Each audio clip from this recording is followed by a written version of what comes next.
Bueno, comenzamos ya mismo con el Eduardo Aguirre, bienvenido a Ciudad U. Bienvenida a usted, que Gracias. hace mucho que no la veía por acá, por este boliche. Sí, Qué lindo estamos que estés. visitando, recibiendo de nuevo cada uno de los columnistas en esta ciudad y disfrutando de esta mitad de año. Sí, por supuesto que sí, empezando el segundo semestre. Exactamente, el segundo semestre que tiene mucho para hablar porque vienen datos y vienen también coletazos de lo que es la pandemia. En este caso, con vos vamos a hablar de la conectividad, porque estamos todo el día conectados y parece que todos estamos todo el día conectados, pero ¿es así o no es así? Bueno, sí, eso es la impresión que tenemos, ¿no? Es como la sensación de conectividad, le diría yo.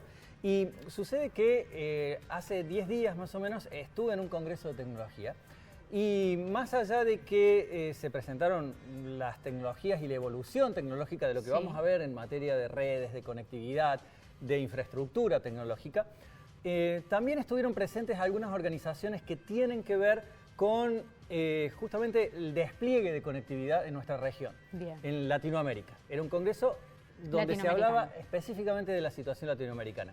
Entonces, en 2 entregas les traje algunos datitos para que relacionemos la situación de la conectividad en el país con datos que conocimos hace muy poco tiempo, que son las pruebas a aprender.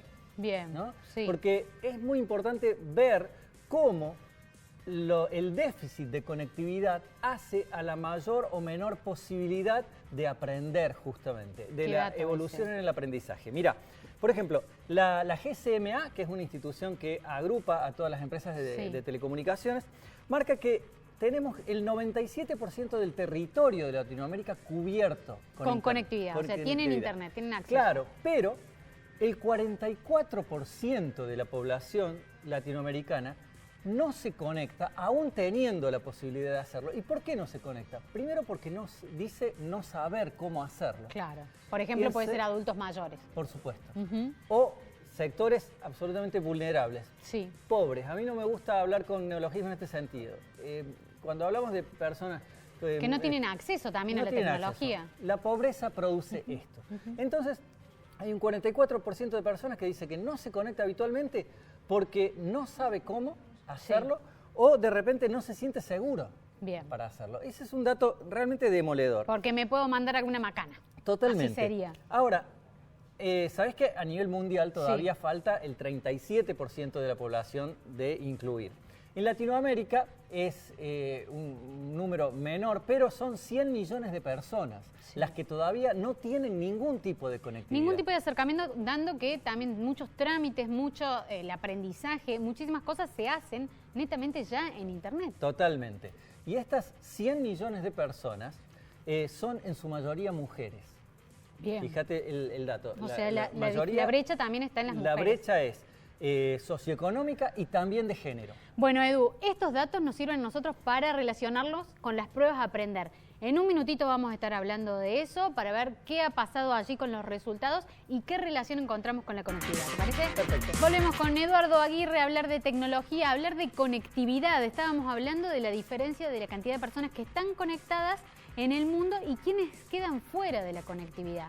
Exactamente. Para 2030 la Unión Internacional de Telecomunicaciones tiene como objetivo llegar a que toda la humanidad esté conectada. ¿Llegaremos? Falta mucho, son 2.900 millones de personas que faltan, ¿no? Eso se plantea para 2030. Y justamente detrás nuestro tenemos algunos resultados de las pruebas a aprender. ¿Y por qué trajimos las pruebas a aprender en relación con la conectividad?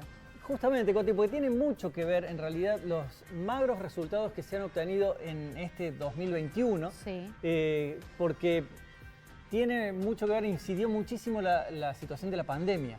La falta de posibilidad de asistir presencialmente a las escuelas hizo que casi todo se trasladara a la virtualidad. Pero para poder tener una educación virtual necesitas conectividad y necesitas dispositivos para poder hacerlo. Entonces, miren, vamos a ver algunos números en las placas que vienen, que hablan básicamente de cómo fue la evolución. En matemáticas. Esta me interesa muchísimo, porque mira, acá para atender son las franjitas grises y negras, son las que nos importan. ¿Por qué? Porque la celeste y la turquesa son los que están bien, digamos, ¿no? Pero la gris como vemos, está por debajo del básico o básico, ¿no? Bien. Entonces, fíjate, en 2021 en Argentina estamos hablando de un 45% de chicos Que están en matemáticas están por debajo de básico o con el conocimiento básico. Claro, ¿y esto qué quiere decir? Que no son capaces de poder resolver operaciones simples matemáticas. No estamos hablando de alta complejidad matemática. Operaciones simples en Suma, matemáticas. resta. Ni más ni menos. ¿Y sabés si te vas a los hogares más vulnerables, pobres, de nuevo? 7 de cada 10 chicos les pasa esto. Bien, no saben sumar ni restar. Exactamente. Sexto grado, ¿eh? O sea, están en el último grado Para de la pasar a escuela la primaria. secundaria. Y esto Totalmente. también ha afectado, como vos decís, Edu, la conectividad que no hubo en 2020, en 2021 por la pandemia. Los chicos han quedado sin ese aprendizaje. Totalmente, y esto lo pueden decir maestros y maestras y profesores justamente de las escuelas de sectores más vulnerables, que te decían que la única posibilidad de llegar a ellos era al WhatsApp, que Sí. en la mayoría de los casos había un solo celular en las casas, y eso es todo el contacto que tenían con las escuelas. Bien. Y si vamos a ver lengua, en la placa que sigue, Bien. vemos justamente algo similar. ¿Por qué? Porque lengua se refirió a tratar de saber si los chicos en sexto grado podían comprender un texto. Sí, qué preocupante el 2021, Sí, Edu. absolutamente cómo se ha incrementado la cantidad de chicos que, como vemos allá, también estamos en el orden del 43%, un poquito Sí. más, 44%, de chicos y chicas que terminando el primario no son capaces de comprender un texto. ¿sí? Bien. Entonces, esta es una situación que En Córdoba también viene creciendo quienes están en lo básico o por debajo de lo básico. totalmente, y como te digo, si a esos números vos le haces doble clic y te vas a los sectores más vulnerables, llegás a un 70%.